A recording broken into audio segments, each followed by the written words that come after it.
መድሃኒት ስናምሮ ጽቡቕ ድዩ ሕማቕ? ብዙሓት ሰባት ብዛዕባ ጸገማት ስናምሮ ክዛረቡ ከለዉ እታ ናይ መጀመርያ ዘልዕልዋ መድሃኒት እያ። ንሎሚ ብዛዕባ መድሃኒታት ጸገም ADHD ክንዛረብ ኢና። ድሕሪ እዚ ቪድዮ ምርኣይኩም ባዕልኹም ጽቡቕን ሕማቕን ኢልኩም ክትውስኑ ተስፋ ገብር። ከምዚ ክብለኩም ዝጸናሕኩ ኣብ ስርሐይ መዓልታዊ ተሓከምተይ ዝሓትዎ ሕቶ መድሃኒት ጽቡቕ ድዩ ሕማቕ ዝብል እዩ። እንተኾነ ግን እቲ ክንሓቶ ዘለና ሕቶ እቲ ቆልዓ ብመድሃኒት እንተተፈዊሱ ተዘይተፈዊሱ ወይ እውን ክንርድኦ እንተዘይክኢልና እንታይ የጋጥም ዝብል እዩ። ብኸምዚኦም ዓይነት ሕቶታት ኣብ መንጎ ፍርሒ መድሃኒታትን ጥዕና ውላዶም ዝተቆርቆሩ ወለዲ ማእለያ ዘይብሎም እዮም። ADHD ብዝግባእ ተዘይተረዲእናዮ ወይ እውን ተዘይተኣልዩ ውጺኢት ኣብ ትምህርቲ፣ ነፍሲ ተኣማምነት፣ ሓፈሻዊ ርክባትን ናይ ነዊሕ ምዕባለታት ሂወትናን ብኣሉታ ይቅጸሉ ዝጅምር። እዚ ቪድዮ ዋላ እኳ ብጣዕሚ ኣገዳስን ጠቓምን ሓበሬታ እንተለዎ ንውሕ ስለ ዝብል ብኽፋላት መቓቒልና ክነቕርቦ ሓጋዚ ክኸውን ይኽእል እዩ። ወለዲ እንተኾንኩም ወይ ኣብ ዝሓለፈ ቪድዮታት ብዛዕባ ጸገም ADHD ኣብ ቆልዑ ዓበይትን ዝብል እንተተኻታቲልኩም ካብ መጀመርያ ክሳብ መወዳእታ ክትከታተልዎ የተባብዓኩም ኣገዳሲ ዝኾነ ሓበሬታ እዩ ዘለዎ። ስለዚ ንሎሚ መቓቒልና ኣገደስቲ ዝኾኑ ኣርእስትታት ንሪኦም እዞም ዝስዕቡ እዮም ክኾኑ። መጀመርያ መድሃኒት ADHD ኣብ ቆልዑን ኮተቴን ዋላ እውን ዓበይቲ ብኸመይ ዝሰርሕ? ካልኣይ ብዝግባእ ንኽትውስኑ ጥቕምታት እዞም መድሃኒታትን ዘለዎም ተኽእሎታት ሓፈሻዊ ሳይድ ኢፌክትን በብሓደ ክንርኢ ኢና። ሳልሳይ መድሃኒት ADHD ከም ሓደ ክፋል ናይ ፍወሳ እምበር ናይ ገዛ ርእሱ ዝኽኣለ ከም ዘይምዃኑ እውን ክንከታተል ኢና። ራብዓይ እቶም ቀንዲ መድሃኒታት ADHD ዓይነት ዶዝን ናይቶም ቀንዲ መድሃኒታት ነፍሲ ወከፍ ሳይድ ኢፌክትን እውን በብሓደ ክንሪኦም ኢና። ሓምሻይ ነቶም ዝረኣዩ ሳይድ ኢፌክትስ ብኸመይ ክንቆጻጸሮ ንኽእል ወይ እውን ክነመሓይሾ ንኽእል እውን ብድሕሪኦ ክንከታተል ኢና። ሻድሻይ ጸገም ADHD ሃሊካ ወይ ድሕሪ መርመራ ከም ዘለካ ነጊርካ መድሃኒት እንተዘይወሲድካ ዝፈጥረልካ ጸገማት፣ ጸገም ADHD ሃሊካ መድሃኒት ክትወስድ እንተጀሚርካ ዝሕግዘካ ነገራት እውን ክንርኢ ኢና። ኣብ መወዳእታ ድማ ብፍላይ ነቶም መፍትሒ ንምርካብ ወይ ክትርድኡ ሓሶት ትብሉ ዘለኹም መበገሲ ክኾነኩም ዝኽእል ሕቶታት በብሓደ ክንርኢ ኢና። እዞም ሕቶታት መምህራን ደቅኹም ውላድኩም ጸገም ADHD ክህልዎ ይኽእል እዩ እንተኢሎምኹም፣ መርመራ ADHD ክትገብሩ እንተተኣዚዙልኩም፣ ጸገም ADHD ሃልይዎ መድሃኒት ክወስዱ ሓኪም እንተኣማኺርኩም ወዘተ መበገሲ ክኾኑኹም ዝኽእሉ ሕቶታት በብሓደ ኣብ መወዳእታ ክንርኢ ኢና። ወለዲ ክፈልጥዎ ዘለዎም መድሃኒታት ADHD ኣብ ቆልዑን ኮተቴን ዋላ እውን ዓበይቲ። ብዙሕ ሰብ ብፍላይ ኣብ ሕብረተሰብና ብሓፈሻ መድሃኒት ናይ ስነ ኣእምሮ ክበሃል ከሎ ዝፈጥረልና ስክፍታታት ኩላትና ንስሕቶ ኣይኮነን። ገለ ዘይነበረካ ሕማም ከምፅኡልካዮም ይብሉኻ፣ ገለ ሓንሳብ መድሃኒት እንተጀሚርካ ኣኺልኳ እዩ፣ ገለ ድማ ፍርሒ ዝፈጠሮ ክዋላወሉ ወይ ድማ እቲ ጸገም ምስ ሰዓረረ መድሃኒት ክወስዱ ይረኣዩ። ብመጠን ድማ ጸገም ADHD ዘለዎም ቆልዑ መድሃኒት ክእዘዘሎም ከሎ ወለዲ ብዓይኒ ፍርሕን ጥርጣረን ክርእይዎ መዓልታዊ ኣብ ስርሐይ ዝሪኦ ነገር እዩ። ገለ ወለዲ ዝሓትዎ ሕቶ ውላደይ መድሃኒት ናይ ADHD ክወስድ እንተጀሚሩ ጸገም ኣእምሮ ኣለዎ ማለት ድዩ? መድሃኒት እንተወሲዱ ኣብ ሓንጎሉ ገለ ይፈጥረሉ ዶ ይኸውን? ሓንሳብ መድሃኒት እንተጀሚሩ ንኹሉ ግዜ ድዩ ክወስዶ ዘለዎ? እንዳዓበየ ክኸይድ ከሎ ዳሕራይ ዝፈጥረሉ ጸገም ኣሎ ዶ? ሰብ ከንታይ ክብለና እዩ? እዚኦምን ነዚኦም ዝመስሉ ሕቶታት ልሙዳት መዓልታዊ ድሰምዖም እዮም። ኣብዚ ናይ ሎሚ ቪድዮ እዞም ዝስዕቡ 3 ሕቶታት ክንምልስ ኢና። መጀመርያ ሓንጎል ናይ ADHD ዘለዎ ቆልዓ እንታይ ይመስል? ካልኣይ እዞም መድሃኒታት ADHD ብኸመይ ይሰርሑ? ሳልሳይ ድማ ጥቕምታትን ኣሉታዊ ሳዕቤናትን ቀንዲ ልሙዳት መድሃኒታት ADHD በብሓደ ክንርኢ ኢና። መጀመርያ ሓንጎል ናይ ADHD ዘለዎ ቆልዓ እንታይ ይመስል ንርኢ። ሓንጎል ናይ ADHD ዘለዎ ቆልዓ እንታይ ይመስል? ከምታ ኣብ ዝሓለፈ ቪድዮ ዝተዛረብናዮ ጸገም ADHD ካብ ሕማቕ ወለዲ ወይ ኣተኣላልያ ቆልዑ፣ ጉድለት ኣቀጻጽዓ፣ ትህኪት፣ ጸገም ሕለና ወይ ተገዳስነት ኣይኮነን ዝመጽእ። ጸገም ADHD ምስ መትንታት ሓንጎል ኒውሮ ዲቨሎፕመንታል ኮንዲሽን ዝተኣሳሰር እዩ። እዚ ማለት ሓንጎል ናይ ADHD ቆልዓ ካብ ብንእሱ ብፍሉይ ክዓብን ክምዕብልን እዩ ዝጅምር። ካልኣይ ሓንጎል ከም ሓደ መቆጻጸሪ ማእከል ንሕሰቦ። ንመብርህ ክኾነና ሓንጎልና ከም መኪና ንቕጸሮ እሞ እቲ ሞተር ናይ መኪና ንሓይልን ስምዒታትን ዝውክል ንቕጸሮ፣ እቲ ፍሬኖ ድማ ንነፍሲ ምቁጽጻርን ኣተኩሮን ዝውክል ንሕሰቦ፣ እቲ ስቴርሶ ድማ ናይ ምውሳን ክእለት ንውሰዶ። ኣብ ጸገም ADHD ዘለዎም ቆልዑ ወይ እውን ዓበይቲ እቲ ሞተር ብጣዕሚ ሓያል እዩ። እቲ ፍሬኖ ድማ ብጣዕሚ ድኹም እዩ እቲ ስቴርሶ ብጣዕሚ ዝንቡዕ እዩ ዝኸውን ስለዚ እቲ ጸገም ADHD ዘለዎ ቆልዓ ብባህሊ ይኹን ወለዲ ዘይቅበል ጠባያት ዘርኢ ስርዓት ወይ ጠባይ ስለ ዘይብሉ ኣይኮነን እቲ ሓንጎል ናይቲ ቆልዓ ኣተኩሮን ንጥፍነትን ምቁፅጻር እዩ ዝስእን እዚ ማለት እቲ ቆልዓ ልዕሊ ዓቐን ዝኾነ ሓይልን ስምዒታትን ኣለዎ እንተኾነ ግን እቲ ፍሬኖ ዝበልናዮ ናይ ምቁፅጻር ተኽእሉ ድኽም ዝበለ እዩ ዝኸውን ምስኡ ተኣሳሲሩ ድማ ከምቲ ዝንቡዕ ስቴርሶ ድበልናዮ ውሳነ ደድልዮም ኩነታት ከጋጥሞ ከሎ ክወላወልን ከድሓርሕርን እዩ ዝርአ ቀፂልና ኣብ ጸገም ADHD ተራ ዘለዎም እቶም ቀንዲ ክልተ ቅመማት ሓንጎል ንርአ ኣብዚ ጸገም ADHD ድዋስኡ ክልተ ኣገደስቲ ቅመማት ሓንጎል ኣለዉ ዶፓሚን ኖርኤፒነፍሪን እንድበሃሉ መጀመርያ ዶፓሚን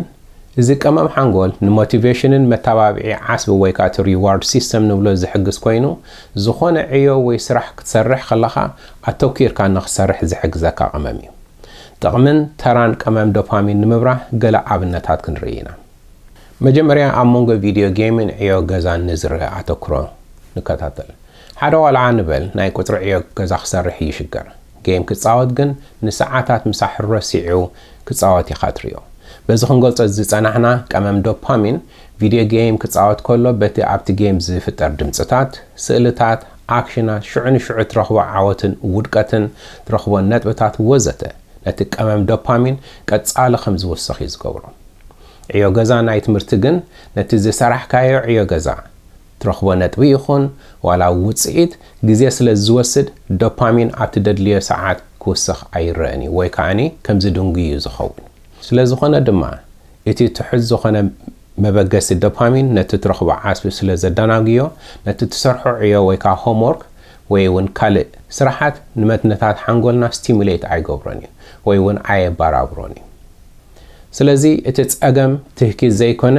እቲ ናይ ዓስቢ ፕሮሰስ ወይ ከዓ ሪዋርድ ፕሮሰሲንግ ንብሎ ፍልል ስለ ዘለዎ እዩ ካልእ ኣብነት ንርአ ሓደ መምህር ኣብ ትምህርቲ ኣብ ክልተ ሰሙን ዝርከብ ፕሮጀክት ንተምሃሮ ይሂቦም እሞ እቲ ቆልዓ ግን ሓንቲ መዓልቲ ክሳብ ትተርፎ ነቲ ፕሮጀክት ኣይጅምሮን እዚ መዓልታዊ ኣብ ኮሌጅ ተምሃሮ ንሪኦ ጸገም እዩ ስለምንታይ እንድሕር ኢልና እቲ ቀመም ዶፓሚን ኣብ ናይ ምዉት ሰዓት ጸቕጢ ዘለዎ ነገራት ወይ እውን ሓድሽ ነገር ክውስኽ እዩ ዝጅምር እቲ ፕሮጀክት ናይ መወዳእታ ሰዓት ክርከበሉ ዘለዎ ክቀራርብ ከሎ ስቲሙሌሽን ስለ ዝፍጠር ብኡ መጠን ድማ እቲ ዶፓሚን ክውስኽ እዩ ዝጅምር በዚ መጠን ድማ እቲ ቆልዓ ሃንደበት ከተኩር ወይ እውን ፎካስ ክገብር ኢና ንሪኦ እዚ ሓደ ግዜ ብቋንቋ እንግሊዝኛ ዴድላይን ድሪቭን ዶፓሚን እዩ ዝበሃል ካልእ ኣብነት ንርአ ሓደ ቆልዓ ዝተዓደገሉ መጻወቲ ወይ ከዓ ቶይስ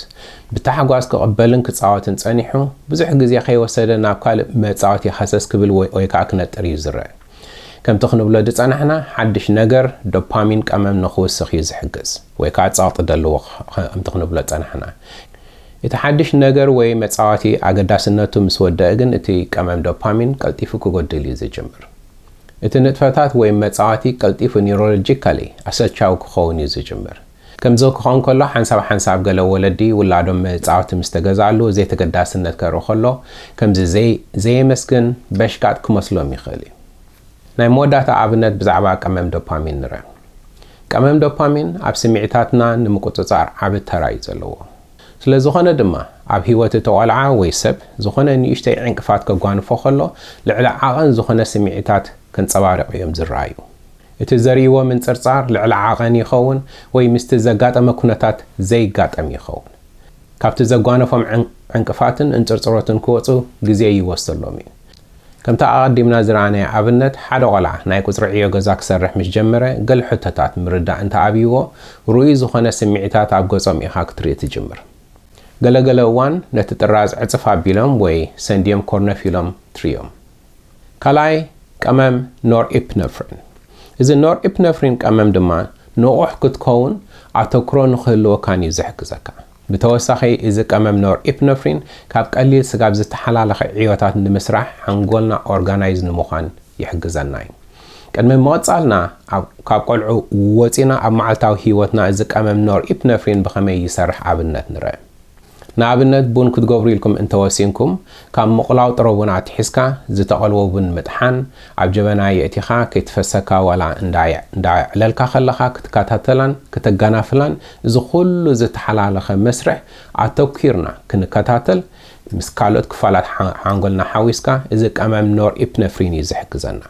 ንሱ እንድዕር ብጣዕሚ ትሕት ኮይኑ ሓንጎልካ ናብ ካልእ እንዳተሰረቐ እታ ቡን ክትፈስስ ትኽእል ወይ እውን ኣወል ክትሓልፈካ ትኽእል እያ ስለዚ ድማ ጸገም ADHD ዘለዎ ቆልዓ ንነዊሕ ሰዓታት ጌም ክጻወት ይኹን ኣብ ቴሌፎን ወይ ካልእ ደስ ዝብሎ ንጥፈታት ክሕልፍ ዘይጽግሞ ዕዮ ገዛ ናይ ትምህርቲ ወይ መደቀሲኻ ኣጽሪ ክትብሎ ከለኻ ግን ዕጢጢ ክብልን ኣተክርኡ ክስረቕን እዩ ዝርአ መብርሂ ክኾነና ዝኽእል ገለ ኣብነት ንርአ ሓደ ወላዲ ንውላዱ ዝኾነ መምርሒ ይህቦ እሞ እቲ ቆልዓ ግን ነቲ መምርሒ ንኽርድኦ እቲ ድምፂ ናይ ኣዲኡ ወይ ኣቦኡ ካብቲ ኣብ ከባቢኡ ዘሎ ድምፅታት ንኣብነት ድምፂ ቴሌቪዥን ሙዚቃ ወዘተ ፈልዩ ክሰምዖ ክኽእል ኣለዎ እቲ ቀመም ኖርኤፒነፍሪን ትሕት እንተኾይኑ እዚ ክንገልጾ ዝጸናሕና ፈላሊኻ ናይ ምስማዕ ዓቕሚ ብጣዕሚ ዝጎደል እዞም ኣብ ከባቢኦም ዘለው ስቲሙላይ ናይ ቴሌቪዥን ድምፂ ይኹን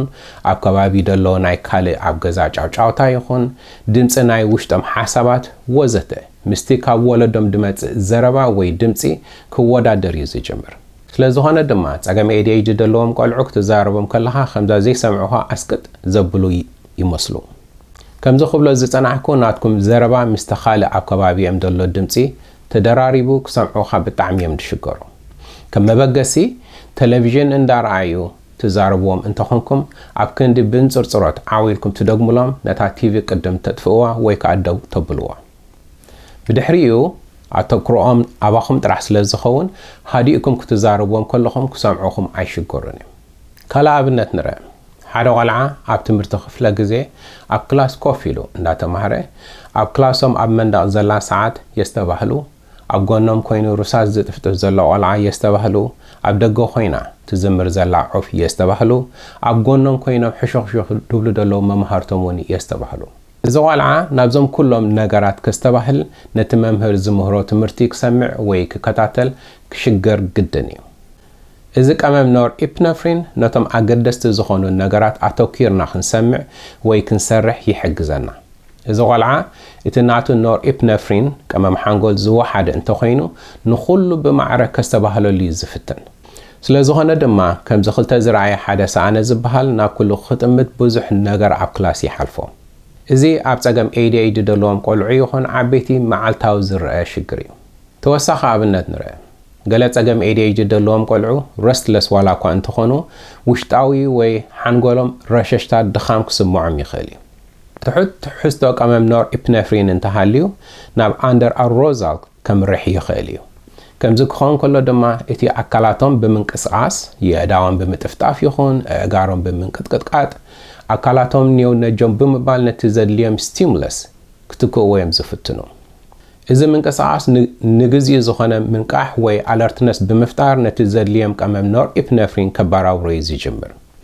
ብዓይኒ ሕብረተሰብ ክንሪኦ ከለና ግን እቲ ቆልዓ እንታይ ኮይኑ ሃዲኡ ኮፍ ዘይብል ኢልና ክንጭነቕ ወይ እውን ክንባሳጮ ንኽእል ኢና ከምዚ ዓይነት ተርዮታት ብዙሕ ኣይትሰከፍሉ ካበይ ይመጽእ ኣሎ ወይ መንቀሊ እንታይ ምዃኑ ጥራሕ ክንርዳእ ንፈትን ናይ መወዳእታ ኣብነት ንርአ ንውላድኩም መደቀሲኻ ኣጽሪ ትብልዎ እሞ መደቀሲ ኸጽሪ ይጅምር እንዳ ኣጽረዮ ከሎ ኣብ ትሕቲ ዓራት ብዝጸንሓቶም መጻወቲት ምጽራይ ገዲፉ በታ መጻወቲት ክጻወት ይጅምር እኹል ቀመም ኖርኤፒነፍሪን እንተለና ዝጀመርካዮ ዕዮ ወይ ከዓ ስራሕ ብኣተክሮ ብዘይምቁራጽ ክንውድኦ ብጣዕሚ ዝሕግዘና ናይ ምዝካር ተኽእሎና ወይ ከዓ ዝኾነ ሓበሬታ ኣብ ሓንጎልና ክነሰላስል እውን ብጣዕሚ ዝሕግዘና እዚ እቲ ወርኪንግ ሜሞሪ ንብሎ እዩ ኣንፈትካ ከይሰዓትካ ነቲ ዝሃቀንካዮ ዕላማ ወይ ከዓ ጎል ክትሃርም ብጣዕሚ ተራ ኣለዎ ብፍላይ እዛ ናይ መወዳእታ ዝበልክዋ ዕላማኻ ንምህራም ብፍላይ ኣብ ዓበይቲ ዝርዮ ፕሮፌሽናላት ይኹን ብፍላይ ቶም ፍልጠትን ዓቕምን ዘለዎም ሰባት ብዙሕ ግዜ ጸገም ክፈጥረሎም እዩ ዝርአ ስለዝኾነ ድማ ብዘይ እኹል ናይ ምቁፅጻር ዓቕምና ኣተኩረና ናብ ዝተፈላለየ ክስረቕ ይኽእል እዩ እዚ ብሰንኪቲ ዋሕዲ ቀመም ኖርኤፒነፍሪን ንብሎ ዘለና እዩ